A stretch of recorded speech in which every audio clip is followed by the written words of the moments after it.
नमस्कार। आपको सीखो में आपका स्वागत है। मैं हूं विपिन। हम लोग अध्ययन कर रहे हैं विषय मैथ क्लास 10 का, जिसमें हम लोगों ने अध्याय 3 दो चरह रेखीय समीकरण युग्म में सवाल 10 तक का अध्ययन कर लिया था। ये हमारा 11वां सवाल है, जिसमें हमें पूछा गया के मान ज्ञात कीजिए जिनके लिए समीकरण निकाय। इसमें दो समीकरण दिए हुए हैं, एक समीकरण ए है, एक समीकरण ए है। इसमें दो हमें रेखीय समीकरण दिए हैं और इसमें जो है अद्वितीय हल हो, ये कंडीशन दी हुई है। ये कंडीशन है कोई हल ना हो। तो अद्वितीय हल होने की कंडीशन क्या है, जिसमें जो है ए1 बटे ए2 बराबर बी1 बटे बी2 नहीं होता है, जिसमें वो अद्वितीय हल है, एकल हल है। और जिसमें ए1 बटे ए2 बराबर बी1 बटे बी2 बराबर नहीं होता है सी1 बटे सी2, वो जो है समांतर रेखा होती है, उनका कोई हल नहीं होता है। तो हमें दो कंडीशन लगानी है। इसमें एक तो अद्वितीय हल की कंडीशन लगानी है, एक जो है जिसमें कोई हल ना हो, ऐसी कंडीशन लगानी है। और उसके बाद जो हमें जो के मान ज्ञात करने हैं, तो सबसे पहले हम ज्ञात करेंगे ए1 बी1 और सी1 और ए2 बी2 और सी2 के मान ज्ञात करेंगे। तो व्यापक रूप लगाना है। व्यापक रूप होता है, व्यापक रूप a1x प्लस के b1 बाई बराबर c1, a2x प्लस के b2 बाई बराबर c2 से तुलना। ये हमारा व्यापक रूप होते हैं। जे इनसे पहले तुलना करनी है, तो a1 का मान जो आएगा, a1 बराबर, a1 का मान क्या आएगा, क्या आएगा, क्योंकि x के जगह पे a1 है, इसलिए x के जो साथ में है वो पद a1 होता है, तो ये a1 बराबर क्या हो गया है। इसी प्रकार b1 का मान क्या आएगा, 2 आ जाएगा, तो b1 बराबर 2 आ जाएगा। इसी प्रकार C1 का मान क्या है, 5 है, तो इसमें 5 आ जाएगा, तो C1 बराबर 5।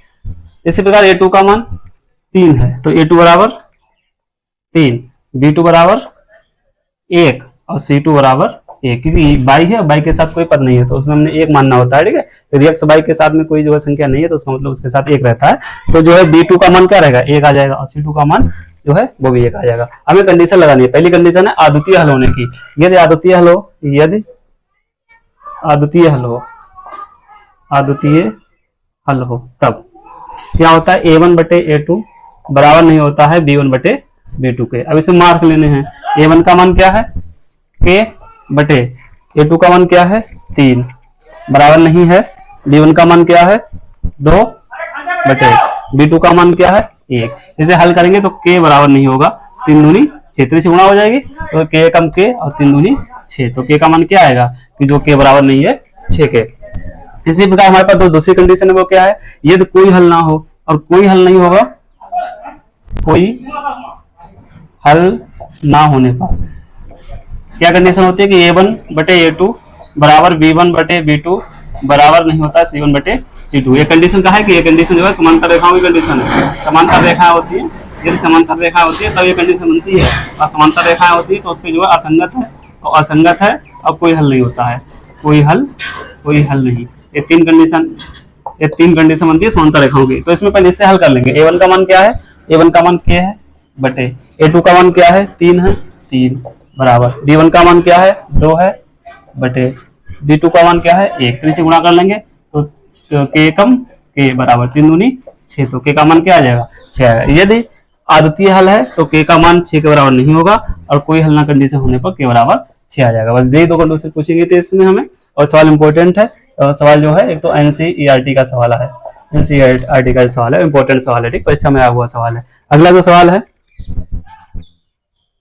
हमारा जो 12वां सवाल है, उसमें कहा गया कि a1 a2 b1 b2 c1 c2 की तुलना करना है और ज्ञात करना है निम्नलिखित रेखीय समीकरण। जो भी हमें समीकरण दी हुई है उनके युग्म संगत है, या तो संगत है या क्या है, असंगत है। मैंने कहा संगत होने की कंडीशन क्या होता है, जिसमें कम से कम एक हल है वो संगत है, और जिसमें एक भी हल नहीं है वो असंगत है। एक ही कंडीशन है जिसमें एक भी हल नहीं है, कंडीशन होता है समांतर। समांतर अगर रेखा समांतर है तो एक भी हल नहीं होगा, और एक भी हल नहीं होगा तो वो क्या हुई, असंगत रेखाएं होगी। तो पहले हम a1 a2 b1 b2 c1 c2 के मान निकाल लें यहाँ से। तो हम पहले जो है तुलना कर लेंगे।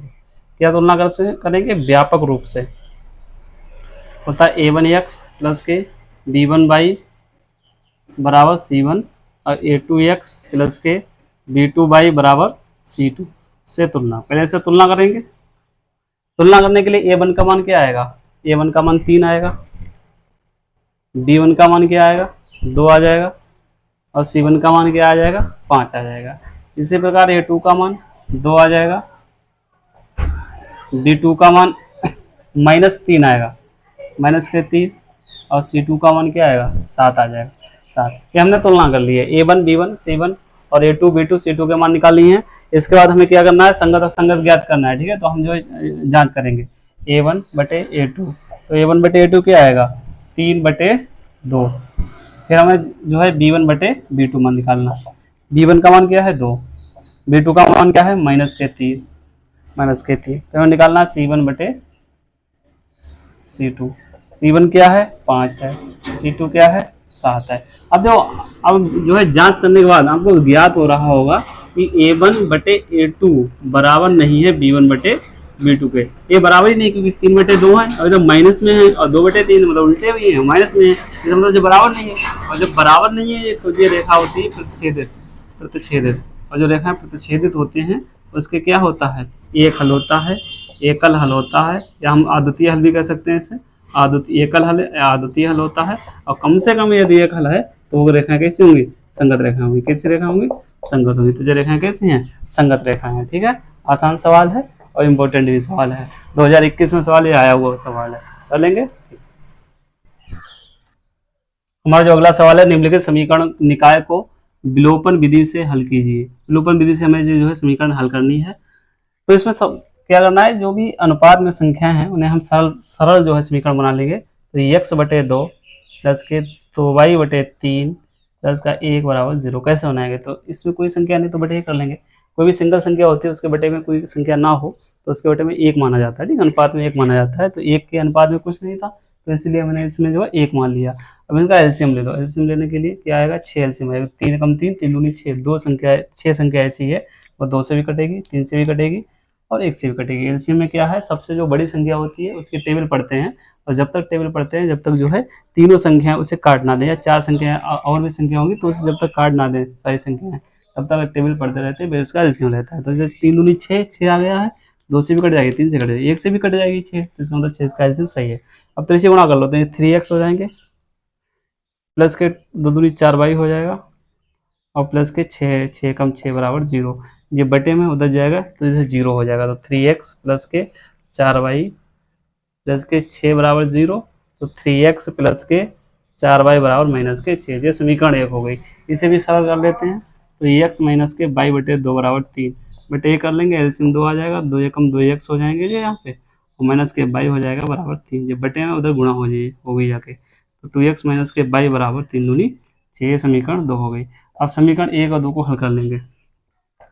समीकरण 1 व 2 से विलोपन विधि लगानी है तो समीकरण लिख लो। तो 3x प्लस के बराबर माइनस के 6 और 2x माइनस के y बराबर 6। हल कर लो। इसे कैसे हल करेंगे, जे आपस में बराबर करने हैं पहले, और दोनों प्लस के हैं इसलिए माइनस कर देंगे तो कट जाएंगे। चाहे इसे हम बराबर कर लो, और एक प्लस का एक माइनस का है, विपरीत चिन्ह है तो इसका मतलब हम माइनस कर देंगे तो ये संख्या कट जाएंगी। तो चलो हम 1 काटते हैं, 1 वाली संख्या काट लेंगे। तो 1 वाली संख्या काटने के लिए बराबर करने हैं, बराबर करने के लिए इधर 2 से गुणा करनी पड़ेगी, इधर 3 से गुणा करनी पड़ेगी। 3 दूनी 6 और 2 3 6, दोनों प्लस के इसलिए माइनस लगाना होगा। तो यहाँ भी माइनस लगेगा, यहाँ भी माइनस लगेगा। अब इसे हल कर लेंगे। 3 दूनी 6x और 2 3 6x, एक प्लस का एक माइनस का, इसलिए ये कट जाएंगे। 4 दूनी 8, प्लस के 8 है, माइनस माइनस प्लस ये भी प्लस का हो गया है, तो 3 एकम 3, 3 और 8 11, 11 बाई बराबर 6 दूनी 12 और 6 3 18। अब ये माइनस का एक माइनस का, इसका मतलब माइनस के 30। तो बाई बराबर आएगा माइनस के 30/11। बाई का मान आ गया। बाई का मान समीकरण जो है चाहे 1 में रख दो चाहे 2 में रख दो, एक्स का मान आ जाएगा। तो बाई का मान समीकरण 2 में रखने पर, 2 कौन सी समीकरण हमारे पास, जो समीकरण 2 है इसमें बाई का मान रख देंगे। तो 2x प्लस के माइनस के 30/11 बराबर 6। तो 2x बराबर, जो उधर जाएंगे प्लस के हो जाएंगे, तो 6 प्लस के 30/11 बटे कर लेंगे, नहीं हल कर लेंगे। क्या आएगा जी, एलसीएम 11 आ जाएगा। तो 2x बराबर एलसीएम 11 आ जाएगा, 66 30 आ गया।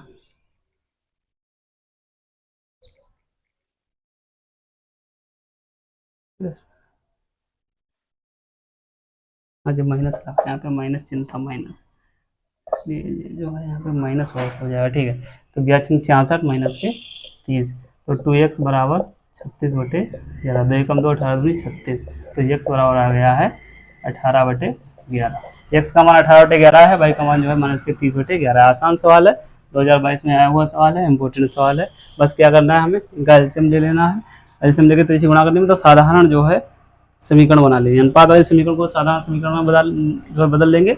इसके बाद ए भी एक अनुपात वाली संख्या, इसे भी साधारण कर लेंगे और फिर इन्हें हल कर लेंगे। ब्लॉक में लगाएंगे, एक्स बाई का मान जे आ जाएगा, बाई का मान समीकरण 2 में रख देंगे, इसमें बाई का मान रख देंगे।